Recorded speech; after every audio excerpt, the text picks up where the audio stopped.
Heyo there YouTube, Flowcat here, and welcome to a Final Fantasy XIV video. If you follow my content, then you've probably seen a lot of my Genshin Impact stuff, but something you might not know is that I have been playing MMORPGs my whole life. Well, actually most of my life, because in the past few years, I really haven't had an MMORPG to seriously dedicate myself to. I played Lost Ark for a bit, but that's really not my cup of tea, and I think we all see the fallout from how that game is developed happening right now. Anyway, since I've been trying out Final Fantasy XIV on my hunt to find the MMORPG for me, I wanted to go ahead and share my early game first impressions, new player thoughts with you. But real quick before we jump into it, if you are new to my channel and you would like to drop me a sub, I would super appreciate that. We've got a friendly, chill, comfy community, and we like to just chat, have open discourse, just vibe, basically. So if that's your kind of thing, make sure you sub to me here on YouTube, and you can follow me on Twitch. I multi-stream on both platforms every time I'm live. But enough of that, let's go ahead and jump into my thoughts. So the first thing that I want to bring up is definitely not a surprise. It's something that I've seen many people talk about, and that's the community. In my opinion, this is one of the most underrated aspects of an MMORPG. I know that we always get focused on the mechanics of a game and how it plays and how it's monetized and whether the story's good, music, combat, all of that stuff is important. And I'm not here to say that it's not, but I think that with an MMORPG specifically, the community is probably one of the top 3 biggest things about the game. And nowadays, this extends way beyond just simply the people that you interact with in game. With Twitch and YouTube, live streams, videos, shorts, all of those things, bringing people together and sharing their thoughts on the game and all that stuff. If you're really dedicated, it's kind of hard nowadays to ignore the community of the game that you play. And while I'm not here to say that every single person that plays Final Fantasy XIV has a heart of gold or anything like that, I am here to say that my experiences with the community and with people in the game has been really pleasant. I'm sure we're all aware, especially if you play a lot of video games, that gamers often have pretty bad emotional intelligence. There's a lot of people with gamer rot brain, and I think a lot of those people tend to forget that, it's worth your time to treat people with respect, and a lot of those people just are very jaded, cynical, and hard to interact with. But really, I've seen virtually none of these people on Final Fantasy XIV. I've seen a lot of people who are very kind, welcoming, and very willing to chat with you and spend time helping you out. As I previously mentioned, I think this is probably one of the most important things about an MMORPG. If your game is amazing and has every mechanic you've possibly ever wanted, and everything is perfect and everything is how you want it, but the community is just a bunch of angry people who hate you and just hate everything and just don't care about you or anything that you're doing, well then you have no reason to play the MMORPG. And now I'll come back to this a little bit here in a second with the second point.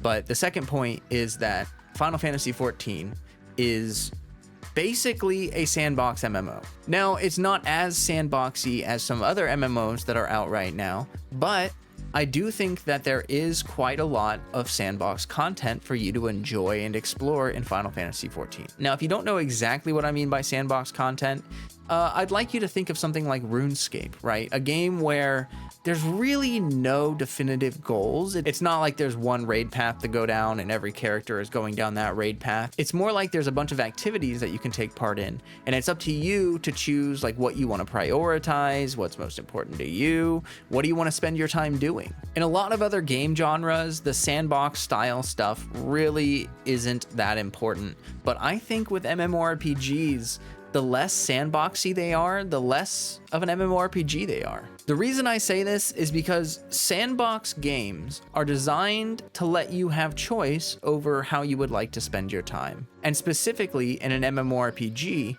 the goal is to have an extremely large active player base. Now, I really feel like I don't have to say this out loud, but different people like different things. And so some people might like raiding. Some people might like life skilling. Some people might like the fashion end game. They might want to focus on getting every mount. They might want to focus on getting all the pets. They might want to focus on housing. They might want to focus on a number of things. And the great thing about Final Fantasy XIV is that a lot of those things are perfectly great options for you to explore, meaning you don't have to go into endgame raiding if you really don't want to. If you want to just focus on the fashion or role playing or farming mounts or making a bunch of money or decorating your house like crazy.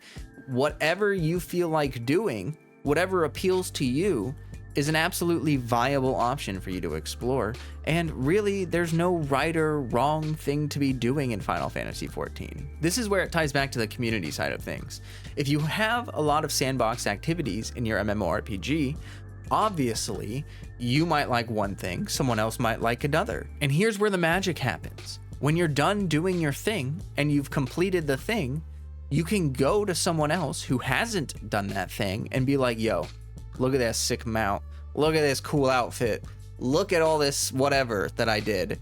And it's a good way for you to show that off to other people and possibly inspire them to do the same thing or follow down that path or explore that activity to acquire some of that stuff. And obviously, the more you play the MMO, the more willing you are going to be to try new things, check out content that you haven't checked out before.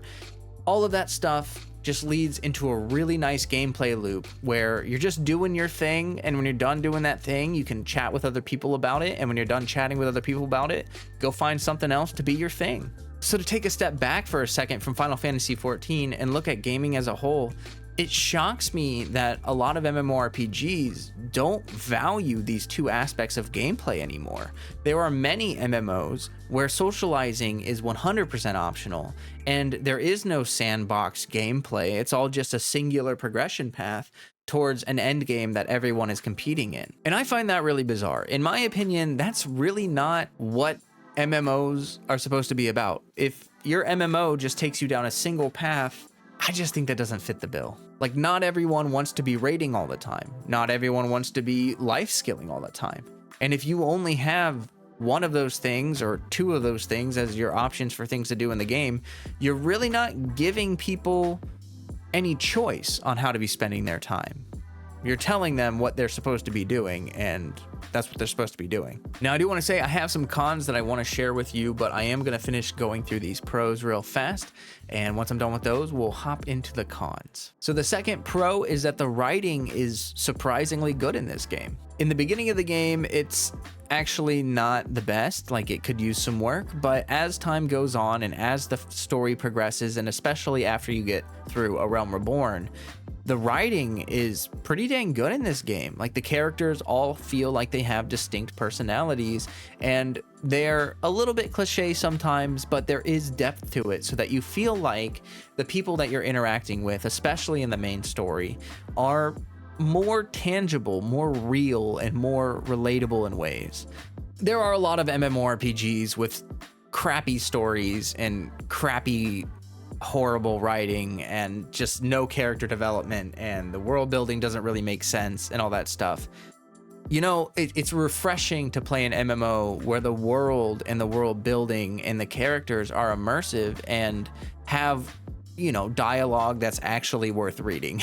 All right, so the last pro that I want to give for my first impressions as a new player is that the game is like completely risk-free to try. If you go to the website, there's a free trial that you can sign up for and download and access. This allows you to play the whole game up until level 60 until you get through like the beginning of the game, A Realm Reborn, and lets you just experience the game for free. You can level up basically every class to 60. You just can't move past that point. And then from there, after that, you can choose if you want to pay for the sub, if you want to, you know, get the game and continue on and stuff like that. This is fantastic because this lets you get into the game, this lets you talk to people, this lets you experience the basics of the content, lets you go through the beginning of the story, and lets you kind of decide, is this the game for me? Now, specifically with the story, I will say that you need to forgive the beginning of the story. Like, the story that is given to you as a part of the free trial, A Realm Reborn, is, you know, basically like 1.0 content. That's the content from the very beginning of the game when they rebooted Final Fantasy XIV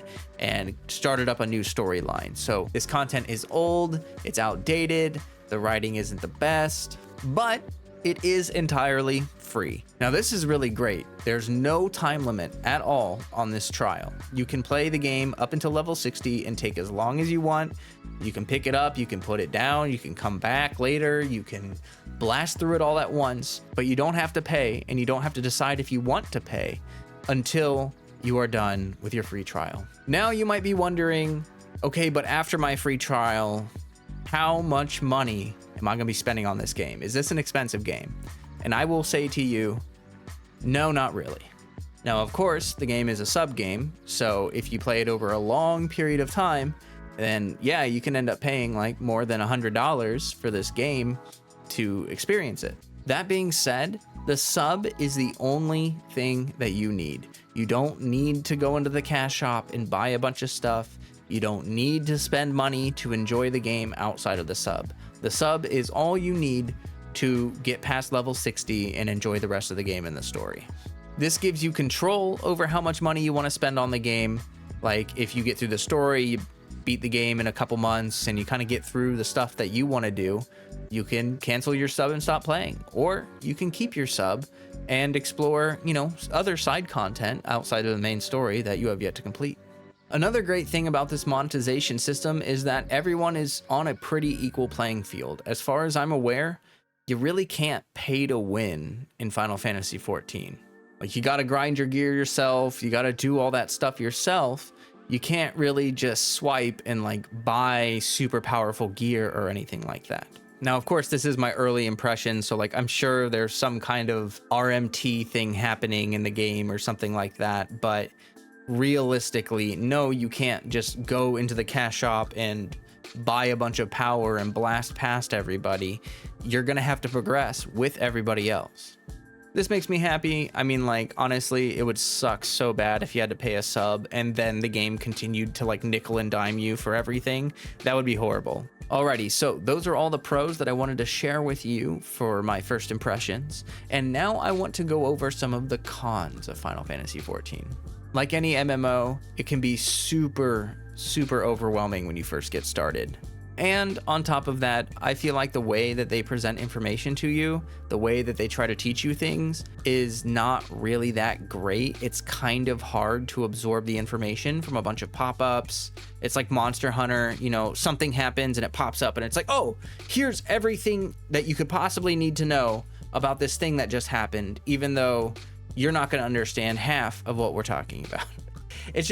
It's not that dramatic, but it's just not necessarily my favorite way of teaching players things. And then if they want to go back and try to find that information again, they have to go back and try to find those little pop-up windows that popped up, and they're usually stuffed in some menu out of the way, and it's hard to find. This is where it's really great that the community is so kind and helpful in Final Fantasy XIV. If you're getting started in the game and you're going through and you're so confused about all these systems and the game isn't really helping you understand it completely, you can just ask people. And there are lots of people who are willing to spend their time helping you understand. So like specifically for this issue, I would recommend finding a guild early on, like a new player friendly guild. And then whenever you have questions, you have people that you can ask and they can help you out with content that you're struggling with, whatever you need.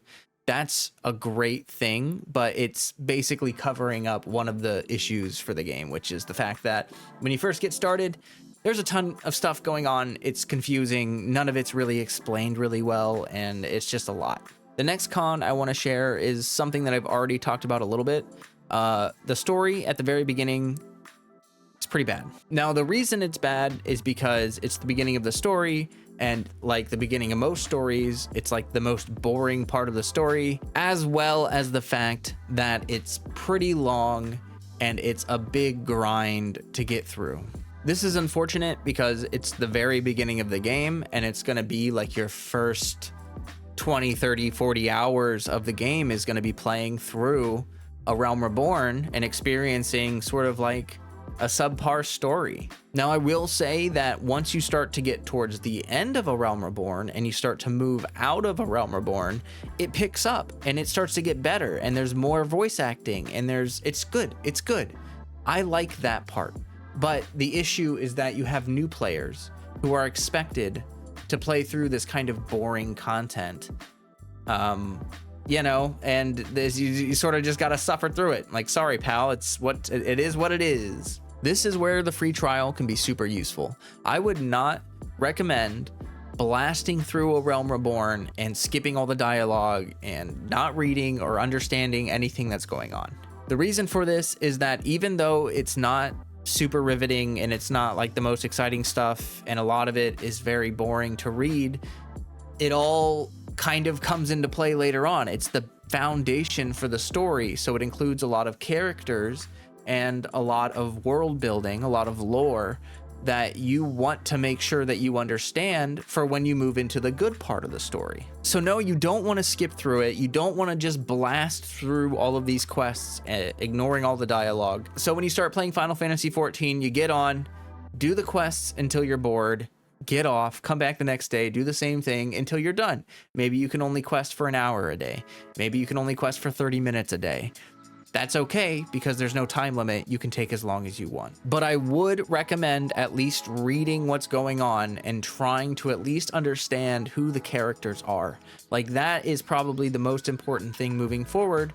The characters have distinct personalities and backstories, and you want to make sure that you kind of know what's going on with each of them just on a basic level. And now, I will share with you my final con for Final Fantasy XIV. The combat in this game is not my favorite combat in an MMORPG. I don't want to sound like I'm hating on the combat system or that it sucks or that it's terrible or it's like the worst thing ever. It's not. That being said, I will say as a new player to the game, the combat feels really different from other MMOs that I've played, and it's sort of that being said, I have kind of gotten used to it as I've been playing the game, but overall, I think that most people that start playing the game are gonna kind of have like a not so great reaction to the combat system early on. Now, I do have some specific reasonings for this that I want to share with you. First up, let's talk about the global cooldown.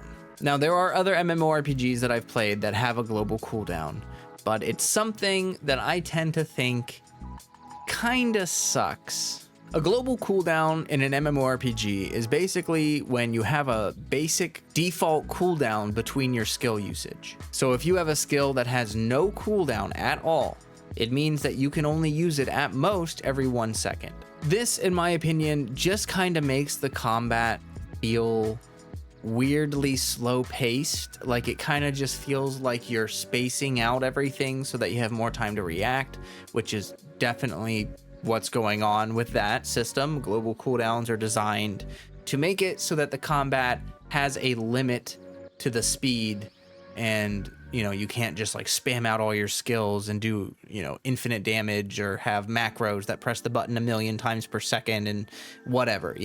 But overall, I think that a global cooldown feels bad during gameplay. You're trying to use your skills, you're sitting there like hitting the skill button over and over, and your character's like, yeah. It just feels weird. I don't know. It's just kind of slow paced. Not the greatest thing ever. The second reason I feel that the combat is kind of meh and kind of hard to get into at first is that the damage and the animations do not correspond to each other. This is maybe just more of a preferential thing on my end, but I do think it's pretty weird when you first start playing and you don't know about this. The animations have nothing to do with the damage that you're doing to the monster. If I'm an archer and I use my bow skill, my character will do an animation where they pull the bowstring back and they shoot the arrow, right? Well, the damage actually goes off like the second you push the button. So I go and I push the button, I've already done the damage, and then my character is still doing the animation, which can sometimes be canceled by other things like skills that don't have a global cooldown, which are called instant cast skills, which tend to have like a specific, like a 20-second cooldown on them, but you can use them in between your global cooldown. But overall, it feels kind of weird and just off when you see the damage pop up before you've even shot your arrow or before you've even finished your combo. It's kind of hard to get your brain to accept that. But I recognize that that might be like kind of a niche complaint. The third reason why I think the combat feels kind of yucky and not so great to play are just simply the hotkeys. This is an older MMORPG, and in older MMORPGs, there's a tendency to have just a ton of skills, and so you need like 20 different hotkey buttons that you can press at any given time during combat. Final Fantasy is probably one of the worst offenders of this. You genuinely do need to use like at least 18, probably more like 27 hotkeys, and you need to figure out how you're going to access those hotkeys. So like for me, what I did is I have 1, 2, 3, 4, Q, E, R, F, G, Z, X, C. Those are my first like 9, right? And then I have control, or sorry, I have shift plus 1, 2, 3, 4, Q, E, R, F, G, Z, X, C. So if I press shift in any one of those buttons, I get a different skill than if I just press the button. And then I have control and all of those buttons as well. So I have sort of like 3 tiers of hotbars. I have my basic hotbar, my shift hotbar, and my control hotbar, and I can hit any one of those skills at any time using those hot bar shortcuts. But man, I'll tell you what, I had to spend like an absurd amount of time figuring out how to make hotkeys work for me. And even then, like, I think that a lot of people will change them as they continue to play the game. Like, you'll come up with a setup that kind of works for you, but as you get good at the game, you'll change it over time and try to rework it in a way that fits well for you. I think that this is kind of crappy. Like, the default keybinds are unusable. They are not usable. So it is your responsibility. It's your job to go through and rebind everything and try to make it work. I just think that that's bad game design. Like, it should not be your job as a new overwhelmed player to a new MMORPG to figure out what buttons to press for what. Like, that doesn't make sense. That doesn't make sense to me. Like, the default keybinds at a very minimum should be functional for, like, you know, the basic gameplay of the game. And then if you want to optimize it, you should be able to rebind things. But the fact that it's a necessary aspect of the game, you're going to have to sit there and you're going to have to figure out all these hotkeys. You know, that's a big turnoff for a lot of people. And I mean, it was frustrating for me to deal with too. All right, so those are all the items on my list. Now, I do want to give just my overall impression of the game is pretty dang good. I am enjoying it. I think that too many MMORPGs nowadays have drifted away from the sandbox style development where it's like, hey, here's a bunch of different stuff that you can do. Why don't you decide what you feel like doing and then, you know, share that with other people? That, I think, is a really good basis for an MMORPG. And I see too many MMOs nowadays where they just basically have one thing to do and everyone's supposed to do that one thing together, and it just doesn't feel right to me. So if you want to watch me play through Final Fantasy XIV and the story and all that great stuff, you're more than welcome to follow me on Twitch, and you're also allowed to sub to me on YouTube. I will allow you to do that. No, but for real, we've got a friendly community. All of us are a little bit casual, a little bit hardcore, you know, like we like to play the games and have fun with them. That's the priority there. But we also like to learn and grow and develop as gamers and individuals. So if you want to join a nice, lovely, wonderful, friendly community, well, then guess what? You're in the right place. Shared with you my thoughts. If you would like to share with me yours, please leave a comment down below. Like, if you've been playing the game for a long time, if you've been playing the game for a little bit of time, talk to me. Talk to me. Tell me what's going on. Share what's going on in that little noggin of yours. Now, before you leave, make sure you drop a like on the video. And if you want to join this friendly community and chat with us on Discord, I have a link pinned in the comments always. You're more than welcome to hop in there and chat with all of us. I'll probably make more Final Fantasy videos later on once I have more experience in the game and I've gone through more of the story. I'll post videos specifically about the story, and then I'll post videos that are like specifically non-spoilery, you know, and they're just more about my thoughts on the game. Look at this little guy. Look at him sleeping. He's so comfy. All right, well, that's all for me, and I will catch you next time. Until then, stay healthy, stay hydrated. Peace out.